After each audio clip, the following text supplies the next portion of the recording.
అండి. ఇది రైతుల అభిప్రాయం. తెలంగాణ రైతులు, తెలంగాణ నిరుద్యోగులు, తెలంగాణ మహిళలు, తెలంగాణ విద్యార్థులు ముక్కోటి గొంతై అడుగుతున్నారండి. ఇట్లాంటి అవసరం లేదు. రాష్ట్రానికి కావాల్సిన రాష్ట్ర ప్రభుత్వం ఏమేమైతే మీరేమైతే వాగ్దానాలు ఇచ్చారు, విద్యా వ్యవస్థ మీద కావచ్చు, ఈరోజు రైతుల పరిస్థితి కావచ్చు, మరి దారుణాది దారుణంగా ఉంది. ఎక్కడ కూడా అభివృద్ధికి నిధులు లేవు. వడ్డీలు కట్టడానికి దానికి దీనికి సరిపోతుంది. కాబట్టి ఇప్పుడు ఇటువంటి టైంలో ఇంకా ఒక అందాల పొడి ఎంతసేపు అండి? వాళ్ళు ఏం తీసుకొని రాలేదు కదా. అదొక రకమైన ఒక ఆత్మగౌరవం అనుకోండి, అది ఇంకే రకమైన అనుకోండి. ఆ పోటీలు అవి కొన్ని ఏంటంటే దుబాయ్లా, హాంకాంగ్లా, సింగపూర్లో బాగుంటాయండి. అవి ఆధునిక దేశాలు, అన్ని రకాలుగా 3 పూటలు తింటే ఇంకా 6 పూటలు దాచుకోవడానికి ఉన్న దేశాలు అవి. మనం సగం ఒక రకంగా బియ్యంకు క్యూలు కట్టే దేశంలో అందాల పోటీలు పెట్టి పేద ప్రజలకు ఒక మైపర్పించడం, అది ముఖ్యంగా ఇప్పుడున్న కాంగ్రెస్ ప్రభుత్వం అదొక అయింది. నేను అనేది నా అభిప్రాయం నేను చెప్తున్నాను. నేను మాట్లాడింది తప్పుంటే ప్రజలు నిర్ణయించమనండి. మరి వడ్ల కళ్ళ మీద, రోడ్ల మీద వడ్లు లేవా, రైతు కళల నీళ్లు లేవా, అకాల వర్షం నష్టపోలేదు అన్నదాతలు. ఈరోజు మహిళలు ఎదురు చూస్తలేరా 2500కి ఏదైతే వాగ్దానాలు చేశారో? లేదు, పేదవాళ్ళు ఇందిరా మిల్లకు చూస్తలేరా, పెన్షన్లకు చూస్తలేరా, రేషన్ కార్డులకు చూస్తలేరా? ఇవన్నీ లేవు. ఇవన్నీ కంప్లీట్ పూర్తి చేసినప్పుడు మీరు చేసుకోండి. అయితే రాకేష్ రెడ్డి గారు, భద్రతాపరమైన అంశాలకు సంబంధించి సీఎంలతో కేంద్ర ప్రభుత్వం ఎప్పటికప్పుడు సంప్రదింపులు జరుపుతోంది. అయితే ఈ క్రమంలో అందాల పోటీలపై కేంద్రంతో చర్చించే ప్రభుత్వం వెళ్తోంది అనుకోవడానికి అవకాశం లేదా? ఈరోజు ఒకటేనండి, 78 ఏళ్ల వయసులో 24 గంటలు కంటి మీద కొనుక్కు లేకుండా ఈ దేశాన్ని కాపాడుతున్నాడండి. ఆయన ఒక్కరోజు నిద్రపోతే ఈ రోజు ఆయన నిద్రలేని రాత్రులు గడుపుతూనే భారతదేశం నిశ్చింతగా నిద్రపోతుందండి. ఒక పెద్ద ఆయన, ఈ దేశానికి ఈరోజు పెద్ద దిక్కుగా ఉన్న వ్యక్తి.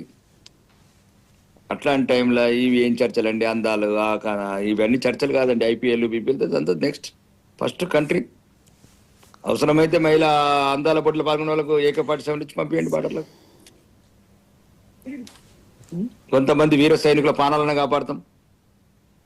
ఈ దృష్టి మరచకండి దయచేసి. దేశం ఒక ఉద్విగ్న వాతావరణంలో ఉంది. మా సైనికుల ప్రాణాలు నేల కొరుగుతున్నారు, కొందరు అమరులు అవుతున్నారు. ఈ టైంలో మమ్మల్ని అందాల పోటీలు చూసుకుంటే ఏం ఆస్వాదించమంటానండి ప్రజల్ని?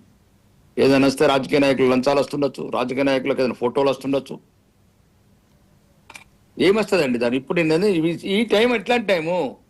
అడుగడుగున్న క్షణం గడియన గండమై కూర్చున్న ఈ టైంలో ఒకవైపు ముష్కర దేశాలు, మనకు వ్యతిరేకంగా టర్కీ లాంటి, అజ్బెకిస్తాన్ లాంటి దేశాలు ఈరోజు రాత్రి నిన్న 400 మిసైల్స్ మనం అన్నం పెట్టి మనం మెడిసిన్ ఇచ్చిన టర్కీ దొంగలకు, మానవత్వం మంటగలిచిన నా కొడుకులు ఈరోజు భారతదేశం నుంచి ఇంకా టర్కీకి బ్యాన్ కావాలి. ఎప్పటికీ టర్కీ అందాలు చూడడం మానేయాల భవిష్యత్తులో. ఈ టైంలో ఇమ్మీడియట్ రద్దు చేయాలా. ఇంకొక ప్రత్యామ్నాయం లేదు, డిస్కషన్ లేదు. ఎవరు ఏమనుకున్నా. రెండోది, రద్దు అయిన తర్వాత కూడా యుద్ధం అయిన తర్వాత కూడా మాలాంటి రాష్ట్రాల్లో అవసరం లేదు. మా రాష్ట్రం అప్పుల పాలైపోయింది. అప్పులైనకి ఎందుకండి ఇవన్నీ ఆడంబరాలు? ఎవడు చెప్పిండు? రమ్మనండి. ఏ మంత్రులు వస్తారో మాట్లాడమనండి, ఏ అధికారులతో మాట్లాడండి. ఈరోజు 500 మంది అధికారులు, వాళ్ళకి భద్రత, ఐపీఎస్లు, ఇలా భద్రత. ఈరోజు దేశానికి భద్రత, ప్రజలకు భద్రత. ఈ సమయంలో యుద్ధ వాతావరణం, ఎక్కడ మిసైల్స్ పడతాయి, ఎక్కడ అణుబాంబులు పడతాయి, దానికి జాగ్రత్తగా ఉండాలా. ప్రజల్ని చైతన్యపరచాలా. వీలైతే ఇంటికి ఒక వీరుని తయారు చేయాలా, భారతదేశ బార్డర్లకు పంపించాలా. ఇదేనా ప్రధాన డిమాండ్? వెంటనే ఈ అందాల పోటీని ఇమ్మీడియట్ రద్దు చేయాలా.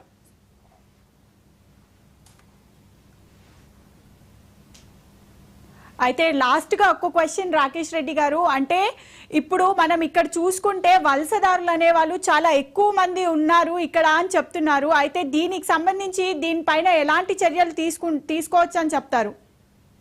ఇప్పుడు ఆపరేషన్ సింధూర్ స్టార్ట్ అయిందండి.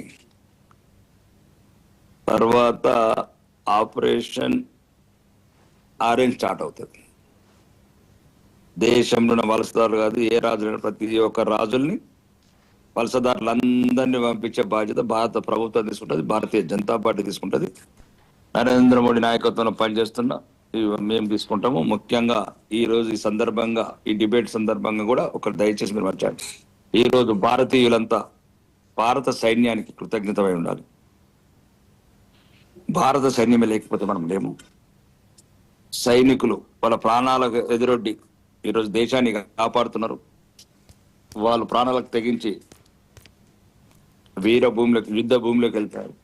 కాబట్టి ప్రభుత్వాలు కూడా రాబోయే రోజులల్లో సైనికులకు, సైనికుల కుటుంబాలకు, సైన్యానికి ఏమేమైతే సౌకర్యాలు భారతదేశం అంతా 30 రాష్ట్రాల ముఖ్యమంత్రులు ఎటువంటి విభేదం లేకుండా సైన్యానికి ప్రధాన ప్రాధాన్యత ఇవ్వాలి. ఎక్కడైతే తెలంగాణ ప్రభుత్వం 2% ఉన్న రిజర్వేషన్ తీసేసిందో ఇట్లాంటి ప్రతి చోట మళ్ళీ సైనికులను గౌరవించుకోవాలి, సైనికులను గౌరవించాలి. ఇదే ప్రధాన డిమాండ్. అయితే రాకేష్ రెడ్డి గారు, విపక్షాలు ఈ అందాల పోటీలు వద్దు అని చెబుతున్నా మీ అభిప్రాయాన్ని పక్కన పెట్టి ప్రభుత్వం మొండిగా ముందుకెళ్లడాన్ని మీరు ఎలా చూస్తారు? ప్రజలు సమాధానం చెప్తారు. ప్రజలు ఏ రకంగా సమాధానం చెప్పాలా, ఎప్పుడు చెప్పాలి, ఎలా చెప్పాలి. ప్రజలు చాలా తెలివైన వాళ్ళు. అమాయకులు అనుకుంటున్న రాష్ట్ర ప్రభుత్వానికి అవసరం వచ్చిన రోజు తగిన గుణపాఠం చెప్తారు. గతంలో చాలా మందికి చెప్పారు, చాలా నాయకులకు చెప్పారు, చాలా పార్టీలకు చెప్పారు.